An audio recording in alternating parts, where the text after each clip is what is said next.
చేపి జీడిపప్పు చేపి అంటే మన ఉప్మాలో జీడిపప్పు ఈ అమ్మాయినా? ఎలాగని ఈ అమ్మాయిని వదులుకోకూడదు, కొంచెం డీసెంట్గా బిహేవ్ చేయరు సంజయ్. ఏంటండి?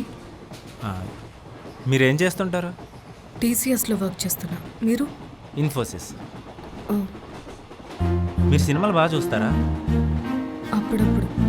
ఓకే. ఇప్పుడు సడన్గా టీసీ వస్తే మీ రియాక్షన్ ఏంటండి? అమ్మో, టీసీయా? అక్కడ ఉన్నాడండి. ఎక్కడండి? కంగారు పడుతున్నారని చిన్న జోక్ చేశాను. నువ్వు మరీ సంజు, ఇప్పటికే కంగారు పడుతుంటే